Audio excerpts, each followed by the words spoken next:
Hissé au sommet à la force de ses poings en terrassant la légende Georges Carpentier, mais pourtant... Ce type a battu le plus grand champion que la France connaissait et il n'est pas connu. Ce Français champion du monde de boxe a été effacé des archives sportives. Pourquoi ? Parce qu'il était noir. Vous voyez, on disait des sottises du genre « Ah, c'est un bien beau champion, dommage qu'on n'arrive pas à le voir la nuit ». Son destin est à la fois grandiose et tragique. C'est l'histoire de Battling Siki. Battling Siki naît Baïfal en 1899 au Sénégal, alors colonie française.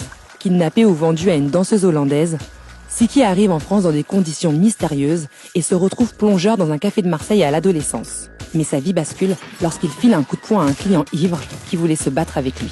Il y aurait eu dans le public un entraîneur de boxe qui lui aurait dit « Toi, tu as quelque chose » et c'est lui qui l'aurait appelé Siki.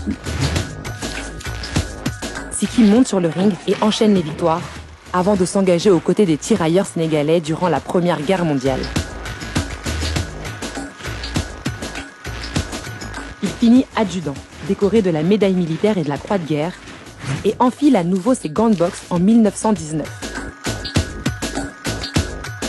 Il met KO tous les champions d'Europe qu'il affronte. 43 victoires sur 46 en moins de 4 ans. Sa technique ? Une posture qu'il aurait empruntée à la lutte sénégalaise, sport traditionnel dans son pays d'origine. La presse remarque vite ce jeune boxeur issu des colonies et voit en lui l'adversaire idéal pour rebooster la cote de popularité de Georges Carpentier, superstar des rings et détenteur du titre mondial des mi-lourds. Un combat du siècle à la française. Mais il y a un hic. Carpentier n'a pas boxé depuis longtemps. Il a fait du cinéma, il est allé à Londres, à Hollywood, il a rencontré Charlie Chaplin, il est très fier, il est très content de lui. Il dit « Moi, je veux bien rencontrer Siki, mais grosso modo, il faut que ça soit un match truqué. » C'est décidé. Ce sera le retour du chouchou de la nation et il va mettre la raclée de sa vie à cet outsider noir. Siki n'a pas d'autre option s'il veut se mesurer à la star française. Au pied du mur, il accepte le marché. Le combat se déroule à guichet fermé au stade Buffalo de Montrouge le soir du 24 septembre 1922. Paul Vaillant-Couturier, Ernest Hemingway, Mistinguett et même Ho Chi Minh font partie des 50 000 spectateurs. La mascarade commence. Sur le ring, Carpentier domine les échanges et Siki se couche dès les premiers rounds, comme prévu. Siki avait accepté de perdre, mais il avait mis une condition, c'était que Carpentier ne le frappe pas. Et il semblerait qu'au cours du match, Carpentier soit agacé, soit pas, parce que ça donnait un mauvais spectacle, il pensait à la caméra. S'est mis à cogner. Et là, Siki lui a dit arrêter. Et Carpentier a continué, et Siki a cogné. Le deal ne tient plus. Siki dévoile sa force et envoie des uppercuts à Carpentier. Il sort sur civière au 6e round à la surprise générale. Il était en sang. En tombant, il a chuté contre la cheville de Siki. Il a appelé l'arbitre pour dire que Siki avait triché, qu'il lui avait fait un croche-patte. L'arbitre a décidé de disqualifier Siki. Et le public s'est mis à hurler et a dit « Siki, Siki, Siki ». L'arbitre a été forcé d'inverser le résultat et Siki est devenu champion du monde. Le premier Africain champion de France, champion d'Europe et champion du monde de boxe. Cette victoire aurait dû le faire entrer dans l'histoire. Mais pour la France coloniale des années 20, c'est une humiliation. La Fédération française de boxe ne voulait pas qu'un noir soit champion du monde.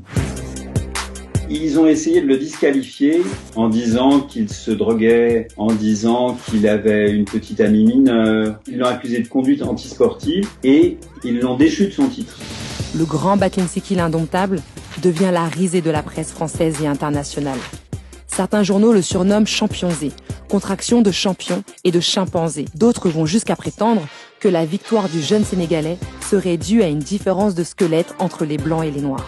Ostracisé et humilié, Siki révèle au grand jour la supercherie du match truqué avec Carpentier. Là, ça a fait un scandale incroyable. Non seulement Carpentier, c'était plus un champion, mais en plus c'était un tricheur. Donc, ils ont rendu son titre à Siki, mais aucun champion n'a voulu l'affronter. Mis sur la touche en France, Siki part affronter le champion en titre irlandais dans une salle remplie de spectateurs armés jusqu'aux dents et à l'affût de ses moindres faits et gestes. Après 20 rounds âprement disputés, le Sénégalais est déclaré vaincu. Il est déchu de tous ses titres. Les officiels de la boxe jubilent et ne mentionneront plus jamais le nom de Battling Siki dans les encyclopédies sportives. Devenu paria en Europe, il s'exile aux États-Unis dans l'espoir de boxer contre les meilleurs. Mais malgré son palmarès, on lui refuse de se mesurer aux champions blancs comme Jack Dempsey, dans ce pays en proie à la ségrégation raciale. Il rencontre des blancs seulement quand ça leur est utile. Un jour, il y a comme ça un petit champion qui est drivé par la mafia. Ils se disent, on va faire rencontrer Siki. En plus, Siki est pas dans un bon état, il boit beaucoup, c'est une victoire facile. Ça dira toujours, il a battu un champion du monde. Ils organisent le match. Siki le détruit, quoi. Bon, l'arbitre, là, pour le coup, arrange le truc, il donne la victoire aux Blancs. Mais ce qui se passe peut-être à ce moment-là, c'est que la mafia a une dent contre Siki. Elle a un compte avec lui. Le 15 décembre 1925, le corps de Siki est retrouvé criblé de balles au pied d'un immeuble à New York. Il avait 26 ans et son assassin n'a jamais été retrouvé. Dans ses mémoires, Carpentier raconte qu'il a reçu après la mort du boxeur sénégalais des messages de félicitations affirmant qu'il était enfin vengé. Gloire nationale, il décédera à Paris à l'âge de 81 ans et sera intronisé au temple de la renommée de la boxe internationale. Siki, lui, a sombré peu à peu dans l'oubli et ses cendres n'ont été rapatriées au Sénégal que 60 ans après sa mort.